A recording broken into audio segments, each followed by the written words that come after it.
नमस्कार दोस्तों, JVS competition में आपका हार्दिक स्वागत है। आज हम पांचवी आपकी क्लास होगी। पांचवी क्लास जो कि हम रेलवे एनटीपीसी हो चाहे रेलवे ग्रुप डी के लिए सारे प्रीवियस क्वेश्चन आपको करा रहे हैं। और प्रीवियस क्वेश्चन में आपका जो चैप्टर है मात्रक तथा क्या है मापन, आपकी लास्ट क्लास होने वाली है। लास्ट क्लास में जो हम इससे पहले 70 क्वेश्चन पे हम बात कर चुके थे, आज बात करेंगे हम 71वां क्वेश्चन से हम आपको बात करने जा रहे हैं। ठीक है, तो क्वेश्चन देखिएगा आपसे क्या कहता है कि तरल पदार्थ के घनत्व को मापने के लिए किसका प्रयोग किया जाता है। तो यहाँ पर एक शब्द लिखा है दोस्त, आर्द्रता मापी लिखा है। तो आर्द्रता मापी को, ये तो हिंदी इसका लिखा है, इसको हम क्या कहते हैं, हाइग्रोमीटर के नाम से इसको जाना जाता है। देखिएगा ये हमारा क्या होता है, हाइग्रोमीटर होता है। ठीक है, इसको हम हाइग्रोमीटर कहते हैं। और ये क्या करता है, ये वायुमंडल की आर्द्रता को मापता है। ये वायुमंडल की अगर आर्द्रता की बात की जाती है कि वायुमंडल की आर्द्रता को कौन मापता है, तो आपका जवाब होगा हाइग्रोमीटर मापता है। हिप्सोमीटर का काम क्या होता है, समुद्र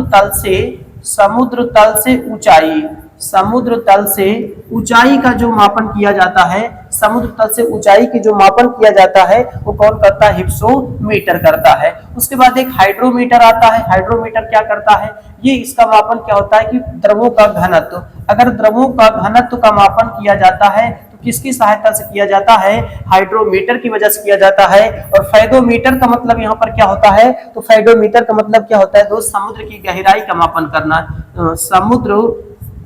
समुद्र की गहराई का जो मापन किया जाता है वो किसकी वजह से किया जाता है, फेडोमीटर की वजह से किया जाता है। लेकिन आपसे पूछा है तरल पदार्थ की घनत्व का मापन कौन करता है, तो आपका जवाब होगा हाइड्रोमीटर होगा। ठीक है, तो इस तरीके से यहाँ पर आपने देखा कि आर्द्रता मापी जो कि हाइग्रोमीटर कहा जाता है, वायुमंडल की आर्द्रता को मापता है। और हिप्सोमीटर समुद्र तल से ऊंचाई का मापन करता है। उसके बाद हाइड्रोमीटर की बात करें, द्रवों का घनत्व का मापन करता है। और उसके बाद फेडोमीटर की बात करते हैं, समुद्र की गहराई का मापन करता है। तो यहाँ पर ऑप्शन सी वाला करेक्ट आपका आंसर होगा, जिसको हम हाइड्रोमीटर के नाम से यहाँ पर जानते हैं। ठीक है, अगला क्वेश्चन क्या है कि पानी के अंदर की वस्तुओं का पता लगाने के लिए किस यंत्र का प्रयोग किया जाता है। तो यहाँ पर ध्यान दीजिएगा, एक शब्द लिखा है दोस्त, सोनार। क्या लिखा है, सोनार लिखा है। सोनार को हम देखेगा, ये आपका सोनार का हिस्सा हो जाता है। सोनार क्या होता है, देखिए साउंड नेविगेशन एप्लीकेशन रैंकिंग आपका हो जाएगा, तो जिसको हम सोनार कहेंगे। तो सोनार से हमें क्या पता चलता है, जैसे देखिएगा इसकी सहायता से हम क्या करते हैं कि पानी के अंदर की वस्तुओं की जो स्थिति होती है उसको पता करने के लिए हम किसका प्रयोग करते हैं, सोनार विधि का प्रयोग करते हैं। ऐसे होता क्या है, जैसे मान लेते हैं समुद्र के अंदर की कोई स्थिति आपको पता करना हो, तो जहाज के माध्यम से, जहाज में जनरेटर ऊपर लगा होता है, तो जनरेटर के माध्यम से क्या करते हैं, पराश्रव्य तरंगों को हम भेजते हैं। अब यहाँ पर तरंगे की बात आ जाती है, तो परास के आधार पे आपको बता दें, परास के आधार पे तरंगों को तीन भाग में बांटा जाता है। एक अपस्रव तरंग होता है, अपस्रव तरंग, और एक क्या होता है, स्रव तरंग आपका होता है, स्रव तरंग। और एक आपका क्या हो जाता है, पराश्रव तरंग होता है, पराश्रव तरंग होता है।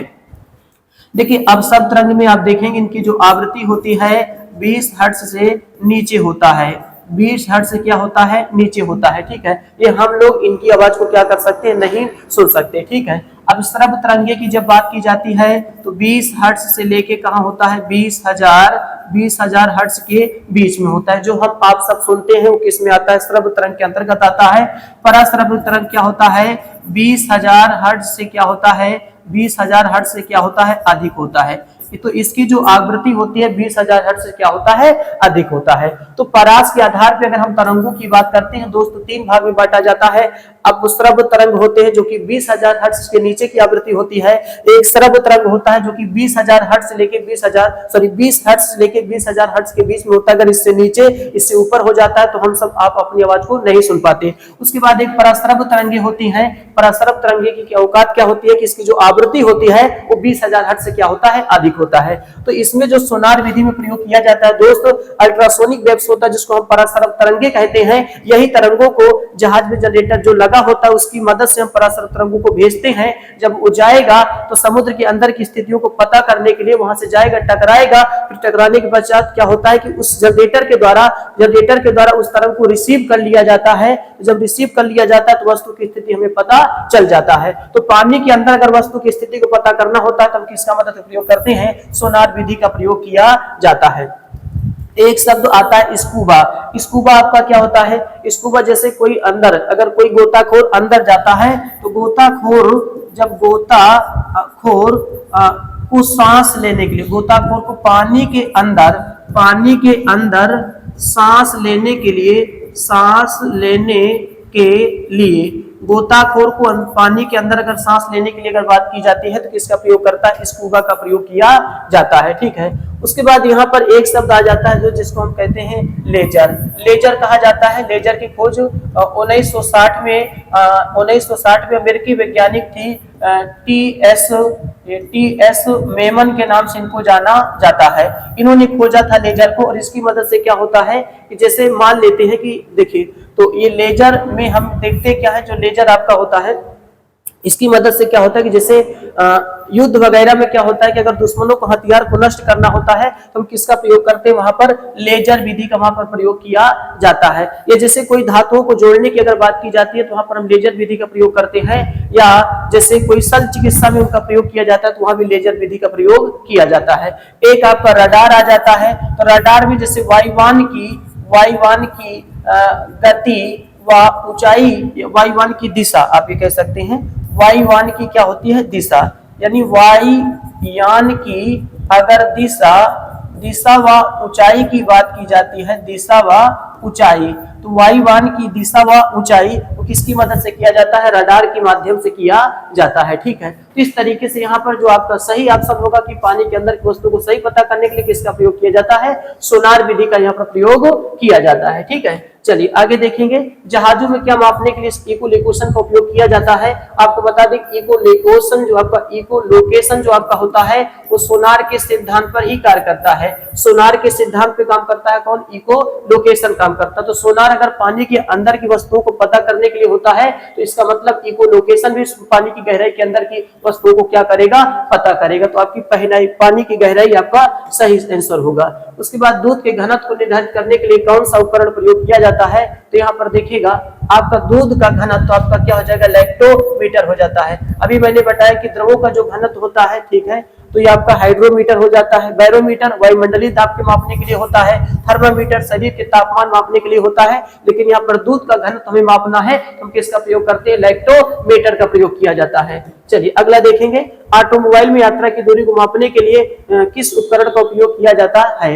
दूरी को मापने के लिए, तो यहाँ पर ध्यान से देखिएगा आपका क्या हो जाएगा? देखिए, स्पीडोमीटर आपका जो होता है तो गति को मापने के लिए होता है। ये आपका किसके लिए हो जाता है? गति के मापने के लिए हो जाता है। ऑडोमीटर आपका जो होता है ये क्या करता है? दूरी के मापने के लिए इसका प्रयोग किया जाता है। तो यानी ऑडोमीटर इसका सही आंसर यहाँ पर हो जाएगा, दूरी को मापने के लिए प्रयोग किया जाता है। मोटर गाड़ी का ऑडोमीटर क्या मापता है? तो आप यहाँ पर क्या करेंगे? ऑडोमीटर क्या मापता है? तो यहाँ पर जवाब आपका क्या रहेगा? दूरी मापता है। तो मोटर गाड़ी का ऑडोमीटर आपका क्या मापता है? दूरी को मापता है। डैश वह उपकरण है जिसका उपयोग मोटर गाड़ियों में दूरी मापने के लिए किया जाता है। तो आपका जवाब क्या होगा? ऑडोमीटर होगा, क्योंकि वो ऑडोमीटर क्या करता है? दूरी को मापता है। और स्पीडोमीटर आपका जो होता है गति को मापता है, कितने चाल से हमारी गाड़ी चल रही होती है। उसके बाद यहाँ पर किस वोल्ट मीटर का उपयोग करके डैश मापने के लिए किया जाता है?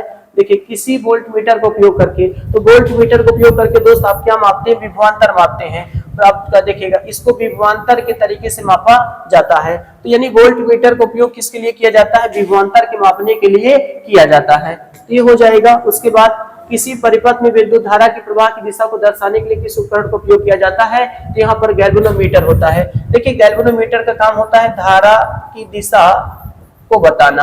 धारा की दिशा को बताना एक किसका काम होता है? ये किसका काम होता है? गैल्वेनोमीटर का काम होता है। या किसी भी चालक तार में धारा है कि नहीं है उसका संसूचन यानी डिटेक्शन करके इसको बताता है कि जो धारा उस किसी भी चालक तार में धारा है या नहीं है, वो कौन बताता है? गैल्वेनोमीटर। इसको हम क्या कहते हैं? धारा मापी कहते हैं। ठीक है, इसको धारा मापी। अब नाम से इनका कोई काम नहीं, क्योंकि धारा मापी जो आपका होता है कोई धारा नहीं मापता, बस ये बताता है कि चालक तार में धारा है कि नहीं है। ठीक है, उसके बाद रियोस्टेट होता है जो कि प्रतिरोध को मापने का काम करता है। देखिए, रियोस्टेट जो कि आपका क्या होता है? देखिए, प्रतिरोध आपका रियोस्टेट आपका क्या होता है? ये देखिए, ये धारा नियंत्रक होता है। इसका मतलब क्या होता है? धारा नियंत्रक होता है। धारा नियंत्रक का मतलब क्या होता है? धारा को कम या ज्यादा कम या ज्यादा करने की जो प्रक्रिया होती है वो किसकी वजह से किया जाता है, रियोस्टेट की वजह से किया जाता है, जिसका नाम हिंदी में क्या होता है, धारा नियंत्रक होता है। अमीटर का काम क्या होता है दोस्त, धारा का मापन करना।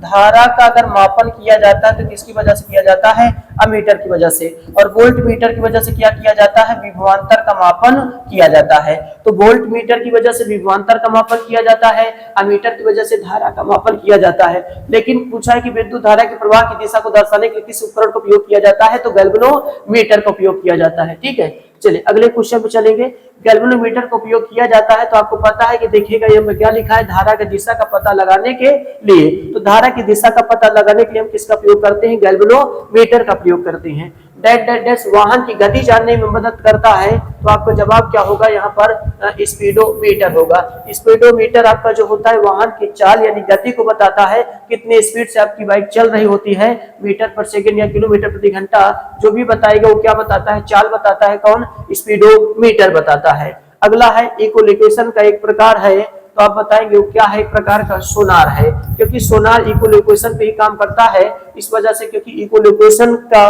कारण होता है कि पानी के अंदर की वस्तुओं की स्थिति का पता लगाता है, इकोलोकेशन लगाता है, साथ साथ में सोनार भी वही काम करता है, इसलिए सोनार इकोलोकेशन एक ही जैसा व्यवहार करता है। अगला है उस शब्द का चयन कीजिए जो तीसरे शब्द से उसी तरह संबंधित है जिस प्रकार दूसरा शब्द पहले शब्द से संबंधित है। अमीटर विद्युत धारा, यानी विद्युत धारा का मापन कौन करता है, अमीटर करता है। उसी प्रकार से ओम मीटर का काम कौन करता है, प्रतिरोध करेगा। क्या करेगा, प्रतिरोध का मापन यहाँ पर करता है। तो ओम मीटर का काम क्या होता है, प्रतिरोध का मापन करना। तो हवा की गति को मापने के लिए निम्नलिखित में से किस उपकरण का उपयोग किया जाता है, तो आपका जवाब क्या होगा कि देखिए हवा की गति को, तो एनेमो क्या हो जाएगा, मीटर। एनेमोमीटर जो आपका होता है हवा की गति को मापता है। तो हवा की गति का मापन कौन करता है, एनेमोमीटर करता है। एक शब्द आता है दोस्त, क्रोनोमीटर होता है। क्रोनोमीटर होता है ये जलयान के अंदर, यानी जलयान के अंदर सही समय का पता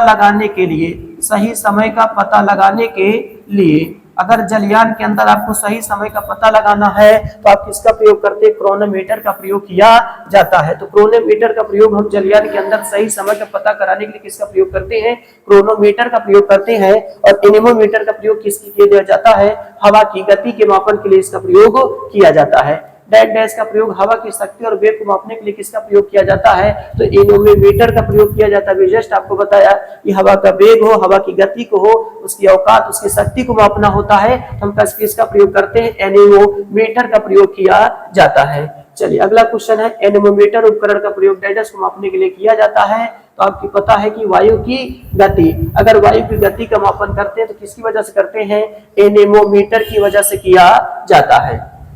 अगला क्या है, निम्नलिखित में से कौन सा झूठ का पता लगाने वाली मशीन है। देखिए झूठ का पता लगाने वाली मशीन है तो लाई डिटेक्टर मशीन, इसको क्या कहते हैं, लाई डिटेक्टर मशीन कहते हैं। देखिएगा इसका जो सही होता है झूठ का पता लगाने के लिए वो क्या होता है, पॉलीग्राफ। पॉलीग्राफ का दूसरा नाम क्या होता है, लाई डिटेक्टर के नाम से भी इसको जाना जाता है। लाई डिटेक्टर के नाम से भी जाना जाता है, चाहे लाई डिटेक्टर हम पर कहें चाहे पॉलीग्राफ कहें। अगर किसी भी चीज का अगर झूठ है, झूठ का पता लगाने के लिए अगर सही साबित करना उस चीज को, हम किसका प्रयोग करते हैं, पॉलीग्राफ का या लाई डिटेक्टर का प्रयोग किया जाता है। एक नार्को टेस्ट होता है, ये अपराध के जांच के लिए इसका किया जाता है, जिसको हम नार्को टेस्ट के नाम से जानते हैं। नार्को टेस्ट अपराध के लिए, अगर अपराध को कोई व्यक्ति अपराधी है या नहीं है उसको जांचने के लिए किसका प्रयोग करते हैं, नार्को टेस्ट का प्रयोग किया जाता है। अगर झूठ को देखिए, झूठ को पता लगाने के लिए किस मशीन का प्रयोग किया जाता है, पॉलीग्राफ या लाई डिटेक्टर का प्रयोग किया जाता है। चलिए अगला देखेंगे, वही चीज आ गया कि लाई डिटेक्टर उपकरण को डैश डैश के रूप में भी जाना जाता है। तो किसके रूप में जाना जाता है, पॉलीग्राफ के रूप में इसको जाना जाता है। ठीक है, क्योंकि वही इसका दूसरा नाम होता है। ऑडियो जैसे अपेक्षाकृत, देखिए ऑडियो नहीं, इसको यहाँ पर करेंगे भट्टियों जैसे, क्या कहेंगे, भट्टियों जैसे कहेंगे। यहाँ पर एक थोड़ा सा गलत है, ये आपकी क्या होगी, भट्टियों जैसे अपेक्षाकृत उच्च तापमान मापने के लिए निम्नलिखित में किस यंत्र का प्रयोग किया जाता है, तो आपका क्या हो जाता है, पायरोमीटर हो जाता है। ये पायरोमीटर होना चाहिए, पायरोमीटर। तो यहाँ पर आपका क्या रहेगा, पायरोमीटर। तो पायरोमीटर आपका क्या होगा, सही आंसर होगा। ठीक है, तो यानी भट्टियों जैसे अपेक्षाकृत उच्च तापमान मापने के लिए हम लिखित में किस यंत्र का उपयोग किया जाता है, तो आपका क्या हो जाता है, पायरोमीटर हो जाता है। ठीक है, चलिए अगला क्वेश्चन क्या होगा, देखिए तो देखिएगा, तो यहां से आपका देखिएगा दोस्त, देखिएगा यहाँ पर आपका जो अगला क्वेश्चन होगा, निम्नलिखित में कौन सी अदिश राशि होगी। ठीक है, तो देखिएगा दोस्त, आपका ये पूरा क्वेश्चन यहाँ पर समाप्त हो जाता है। ये क्वेश्चन हम आपको करा चुके हैं। ठीक है, ये क्वेश्चन यहीं पर अब समाप्त हो जाता है। तो आपका जो मात्रा तथा मापन था वो पूरी तरीके से समाप्त हो जाता है ना। जितने भी प्रीवियस ईयर क्वेश्चन था, एनटीपीसी था, रेलवे ग्रुप था, हमने सारे क्वेश्चनों को उठाया और उनको कराया। ठीक है, आप इनको प्रैक्टिस करते रहिए अच्छे से। ठीक है, आप बार बार पढ़ते रहेंगे तो आपकी अच्छी पकड़ यहाँ पर मजबूत के साथ बन जाती है। ठीक है, तो अगला जो चैप्टर हम आपके सामने लेके आएंगे वो कार्य और शक्ति रहेगा, और कार्य शक्ति के जितने भी उसमें न्यूमेरिकल्स होंगे, चाहे आपके previous year question, previous year numericals होंगे, सारे अच्छे से कवर कराएंगे। और साथ साथ में आप देखिएगा कि इस चैप्टर का हम पहले भी आपको एक क्लास आपको डाल चुके हैं, इसका थ्योरी क्लास आप वहां पर जाके देख सकते हैं। उसको पूरी तरीके से आपको समझाया गया है। अगर थ्योरी आपको कंप्लीट रहता है दोस्त, तो आप अच्छे तरीके से ऑप्शन को पकड़ सकते हैं, तो नहीं थोड़ा से कमजोर आपको महसूस होगा। ठीक है, चलिए हम मिलते हैं अगले क्लास में। ठीक है, जय हिंद, जय भारत।